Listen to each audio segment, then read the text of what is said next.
네가 성폭행한 그 여대생은 정신과 치료를 받다가 12층 창문에서 뛰어내렸다. 어느 날 수습사제가 잡혀오고 유능한 경찰 한수는 범인에 대한 자신만의 촉이 있습니다. 저 신부님 방에서 나왔답니다. 피해자 유미진이란 것으로 확인됐고요. 요 여자 팬티 아니야. 무슨 일이 벌어진 걸까요? 전국에서 올라온 경찰들이 얼마 전 사라진 소녀를 찾습니다. 갯벌에 버려진 시신.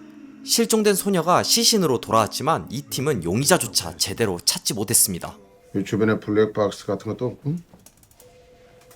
기자들한테 그렇게 말할까? 성 과장은 팀장 민태의 무능력을 비꼬고 성 과장이 1, 2팀 공조를 명하자 이건 이 팀이 맡고 있던 사건입니다. 곧바로 대들지만 팩트로 입을 다물게 만들어버리는 성 과장. 실종된 지 17일 동안 못 찾고 뭐 있냐? 그 새끼를 잡아. 그게 선물이야. 너한테도 좋은 일이다. 이 자리에 네가 앉을 테니까. 성 과장은 한수를 밀어주고 팀장님, 무슨 일이야? 1팀에서 용의자를 잡았습니다. 자리 얘기가 나오자마자 바로 용의자를 잡아버립니다. 그리고 신부가 아니라 아직 공부 중인 부재입니다. 알아 이 새끼야. 성폭행 기록이 있던데 어떻게 신부가 되냐고. 멍하니 껌을 씹으며 부재를 쳐다보는 한수. 1팀장 한수는 표정 변화 없이 자일리토를 씹습니다. 질겅질겅. 용의자는 성폭행이 아니라 사랑이었다며 당당하게 대화를 주도하는데 정말 좋아했습니다. 그 애도 그런 줄 알았고요. 한수가 다가오고 한수는 그리 만만한 형사가 아니었죠. 딸을 잃은 어미는 고통 속에 시달리다가 결국 목을 매달았지. 그 아비는 가난 말이라더군. 낮은 목소리로 피해자 상황을 알리고 용의자가 고개를 숙이자 단번에 치고 들어와 항복 선언을 받아냅니다. 자백하고 참여하는 거야. 하지만 법과 원칙을 중요시하는 이 팀장 민태는 객관적인 진술이 아닐 수도 있다고 딴죽을 거는데 미진이 얘기를 하는 게 아닐 수 있어. 지금 감정이 격앙돼서. 그럼 또 그냥 풀어줄까? 이번에도 민태는 한수에게 밀립니다. 이대로라면 다음 과장 자리는 안 봐도 뻔하네요. 하지만 민태에게 다행인 건지 그 신부가 이번 사건의 범인은 아니었죠. 너한테 천사가 왔다. 미리 말해줘. 신부가 왜 의대를 그만둔 줄 알아? 그 사건 때문이 아니라 피를 무서워해서야. 그 새끼가 변태 쓰레기일진 몰라도 토막 살인범은 아니란 말이지. 한수를 견제하던 민태가 제대로 막 먹인 상황이네요.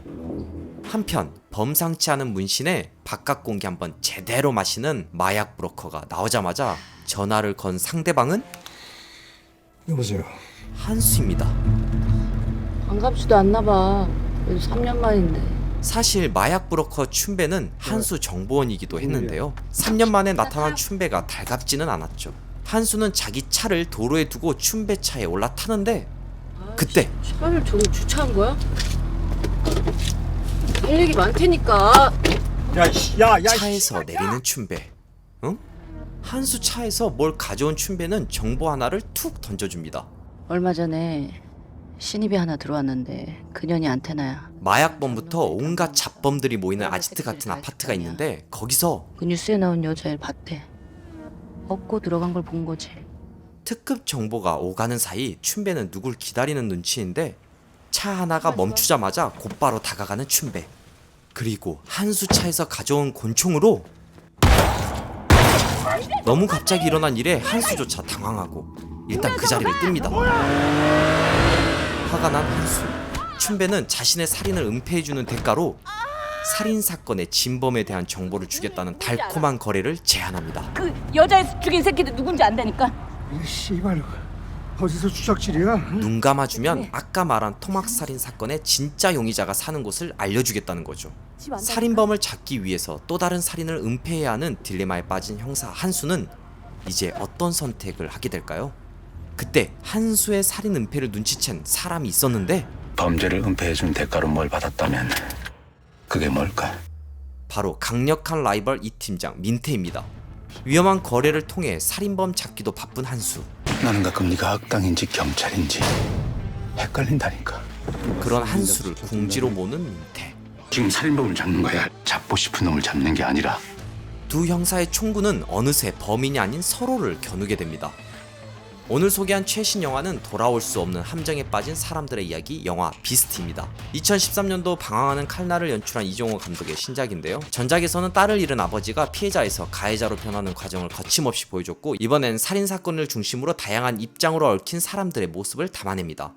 특히 영화는 형사가 주연인 기존 스릴러 장르와는 조금 다르게 단순히 발로 뛰며 범인을 잡는 형사들의 이야기가 아니라 가치관과 신념이 완전히 다른 두 형사가 첨예하게 대립하면서 일으키는 긴장감이 있는 영화인데요. 여기엔 범죄자를 잡을 수만 있다면 폭력도 가능한 형사 한수, 확실한 증거로 논리적인 수사를 하려는 형사 민태, 자신의 범죄를 완벽하게 감추기 위해 한수를 끌어들인 마약 브로커 춘배, 한수를 믿고 따르는 패기 넘치는 강력반 후배 종찬, 그리고 베일에 감춰진 살인마까지 다양한 인물들이 자기 욕망을 분출하는 과정 속에서 단순히 형사가 범인을 쫓는 일정한 패턴이 아닌 인물과 인물 간의 심리 대결이 펼쳐집니다.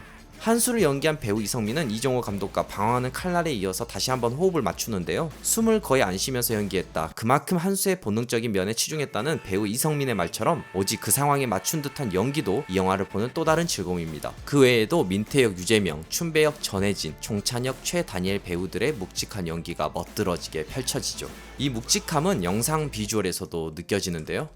외경에서는 안개라든지 원경에서 본 도심의 느낌이라든지를 좀 가져가고자 했었고, 마약 브로커 춘배가 알려준 살인마가 있을 것으로 추정되는 악의 무리가 득실거리는 아파트로 진격하는 형사들, 살인마로 예상되는 정체불명 남성을 만나게 되는데요. 살인마를 잡기 위해 또 다른 살인을 은폐한 형사 한수와 살인 은폐를 눈치채고 점점 그를 궁지로 몰아가는 라이벌 민태, 스스로를 통제할 수 없는 상황까지 이른 두 인물의 감정 변화와 관계 역전에서 오는 서스펜스를 주목해달라는 감독의 말처럼 극과 극의 두 형사에게 어떤 운명이 닥칠지 너무나 궁금해지는데, 그 결과는 영화관에서 확인하세요. 영화 친구들, 구독 버튼 옆에 종 모양을 클릭해주세요. 저에게 정말 큰 힘이 됩니다. 종 모양이 이렇게 변하셨나요? 감사합니다. 더 좋은 영상으로 보답할게요.